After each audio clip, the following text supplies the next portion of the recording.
नमस्कार दोस्तों, आप सभी का मेरे YouTube चैनल मिशन उड़न में स्वागत है। दोस्तों, आज हम लोग CDP का इम्पोर्टेंट टॉपिक लाए हैं जिसका नाम है कोलबर्ग का नैतिक विकास का सिद्धांत। नैतिक विकास का सिद्धांत सबसे पहले जो मनोवैज्ञानिक दिए थे वो जीन पियाजे ने दिए थे। ठीक है, जीन पियाजे ने बालकों में ये कहा था कि जैसे जैसे बालकों में उम्र में वृद्धि होता है वैसे वैसे बालकों का नैतिक विकास भी बढ़ता है। नैतिक विकास से तात्पर्य ये है कि बालकों को जब सही या गलत की पहचान करने सीख जाती है तो बालकों में नैतिक विकास हो जाता है। ठीक है, तो फिर जीन पियाजे ने उसमें दो अवस्थाएं दी थी, हेटेरोनोमस मोरालिटी और ऑटोनोमस मोरालिटी, जो हम लोग पिछले वीडियो में पढ़ चुके हैं। ठीक है, और अगर वो वीडियो नहीं देखे हैं तो पहले वो वीडियो देख लें और उसका डिस्क्रिप्शन में लिंक दे देंगे, वहाँ से आप लोग देख सकते हैं उस वीडियो को। ठीक है, तो आज हम लोग बात करेंगे लॉरेंस कोहलबर्ग, क्योंकि जीन पियाजे ने फिर जो है नैतिक विकास के सिद्धांत को फिर आगे नहीं पढ़ाया और वहीं तक छोड़ दिया। फिर उन्होंने जो है संज्ञानात्मक विकास की ओर आगे बढ़ गए थे। ठीक है, तो उसको जो छोड़े नैतिक विकास के विकास में बच्चों में जो नैतिक विकास होता है, तो फिर आगे एक मनोवैज्ञानिक आया जिसका नाम था लॉरेंस कोहलबर्ग ने बच्चों के नैतिक विकास के सिद्धांत को और आगे बढ़ाया। ठीक है, तो आज हम लोग बात करेंगे बाल विकास एवं शिक्षा शास्त्र में लॉरेंस कोहलबर्ग का नैतिक विकास का सिद्धांत।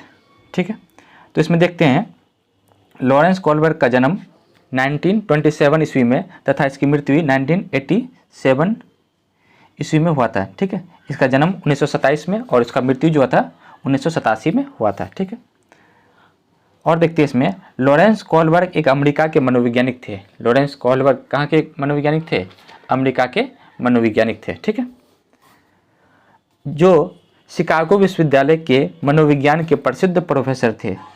ये अमेरिका के मनोवैज्ञानिक थे और शिकागो विश्वविद्यालय के मनोविज्ञान के एक प्रसिद्ध प्रोफेसर भी थे। ठीक है, कोहलबर्ग के नैतिक विकास सिद्धांत के चरण बहुत प्रसिद्ध थे। कोहलबर्ग के आगे हम लोग पढ़ेंगे कि कोहलबर्ग ने नैतिक विकास के 3 स्तर दिए थे और 6 स्टेज दिए थे।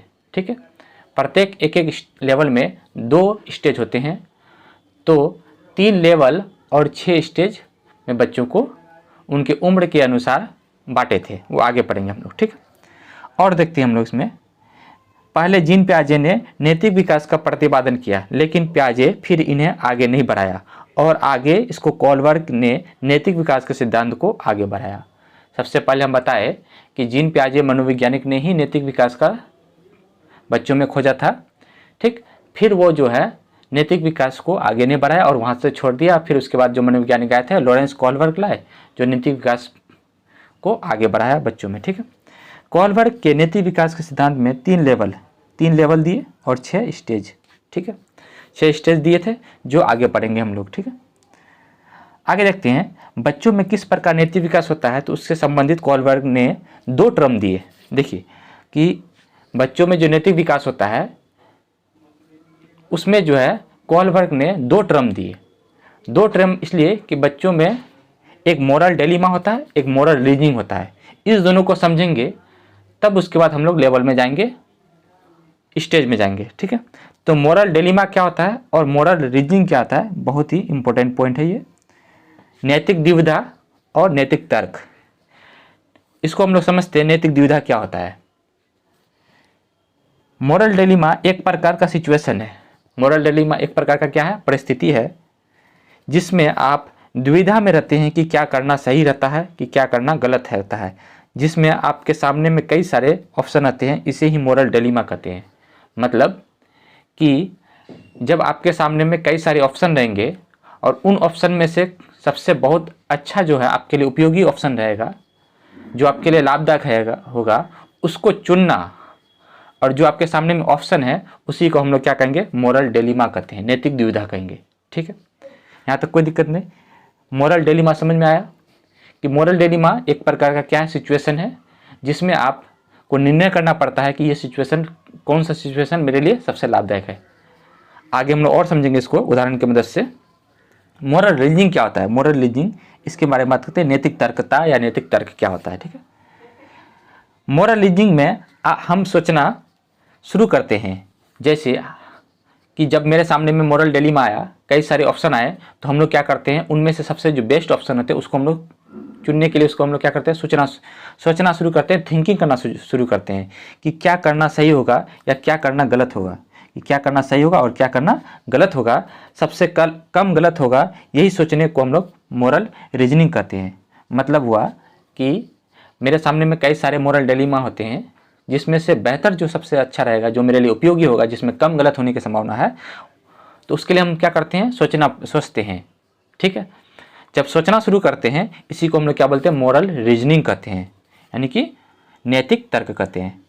तो यहाँ तक कोई दिक्कत नहीं, मोरल डिलेमा और मोरल रीजनिंग समझ में आएगा। नैतिक दुविधा मतलब मेरे सामने में कई सारे क्या है, ऑप्शन है, तो उसको हम लोग मोरल दुविधा यानी मोरल डिलेमा कहेंगे। और जब उस ऑप्शन में से मेरे लिए जो सबसे बेहतरीन ऑप्शन है, जिसमें कम हमको नुकसान पहुंचता है, जो मेरे लिए फ़ायदा है, उसके बारे में हम जब सोचना शुरू करते हैं, तो उसको हम लोग क्या बोलते हैं, नैतिक तर्क या मोरल रीजनिंग कहते हैं।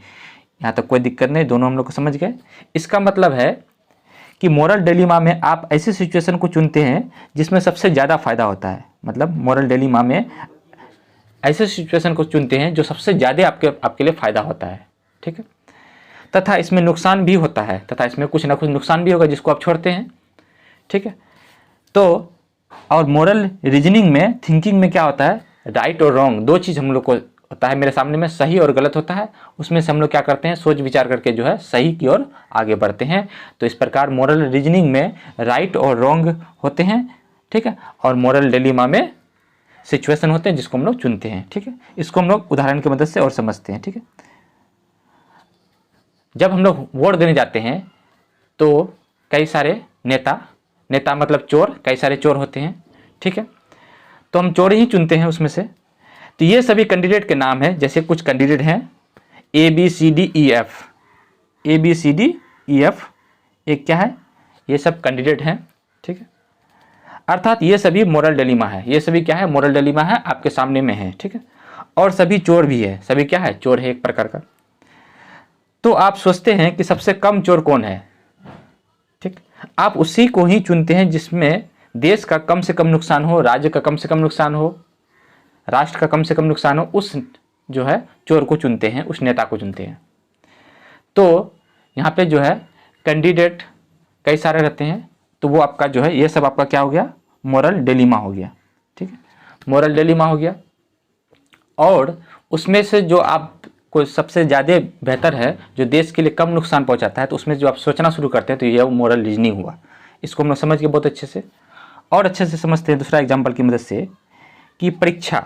ठीक है, आप ये सोचिए कि एक ही दिन में आपके 3 परीक्षा हैं, एक ही दिन में आपके 3 परीक्षा एग्ज़ाम है। ठीक है, एक ही दिन में सीटेट का भी एग्ज़ाम है, उसी दिन आपका SSC एग्ज़ाम भी है।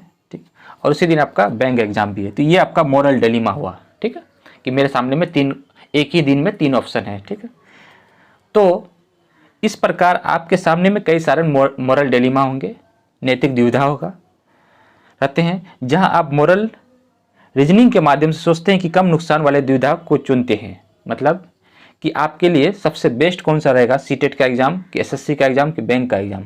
एक ही दिन में जब तीनों एग्ज़ाम टकराते हैं, तो उसमें से आप जो है कई सारे मोरल डिलेमा आ गए, तो उसमें से आप सोचना शुरू करते हैं कि किस में जो है सबसे बेस्ट मेरा तैयारी है, जो वो एग्ज़ाम देंगे। ठीक है, और किस में जो है एग्ज़ाम देने से मेरा कम नुकसान होगा। तो जब आप सोचना शुरू करते हैं, तो ये आपका मोरल रीजनिंग होगा। ठीक है फ्रेंड्स, यहाँ तक कोई दिक्कत नहीं। आज हम लोग सीखे मोरल डिलेमा और मोरल रीजनिंग। मोरल डिलेमा होते हैं जब आपके सामने में कई सारे ऑप्शन होते हैं, तो उस ऑप्शन को हम लोग क्या कहते हैं, मोरल डिलेमा कहते हैं। ठीक है, और जब आप उनमें से जिस ऑप्शन को आप ज़्यादा फायदा है और उसमें कम नुकसान होता है, तो वो मोरल रीजनिंग होता है, जिसमें आप सोचना शुरू करते हैं। मोरल रीजनिंग में आपका कुछ ना कुछ नुकसान होता है, कुछ ना कुछ छूट जाता है। जैसे आप सीटेट का एग्ज़ाम देंगे तो SSC और बैंक का एग्ज़ाम छूट जाएगा। ठीक है, तो ये बात था, आज हम लोग बात किए मोरल डिलेमा और मोरल रीजनिंग के बारे में।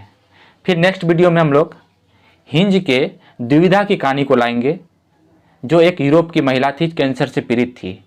तो उसमें जो है उनका पति हिंज जो था, वो किस प्रकार दुविधा में पड़ जाते हैं, उस कहानी के बारे में हम लोग नेक्स्ट वीडियो में देखेंगे। आज हम लोग मोरल डिलेमा और मोरल रीजनिंग के बारे में समझ में आ गया। ठीक है, इसी तरह जो है एक एक लेवल पे जाएंगे, फिर स्टेज में जाएंगे। इसी प्रकार जो है कोलबर्ग का नैतिक विकास का सिद्धांत को हम लोग बहुत अच्छे से समझेंगे। फिर लास्ट में हम लोग ऑब्जेक्टिव को देखेंगे। तो आज इतने रखते हैं, फिर नेक्स्ट वीडियो में हम लोग हिंज के द्विविधा की कहानी के साथ मिलते हैं। तब तक के लिए धन्यवाद।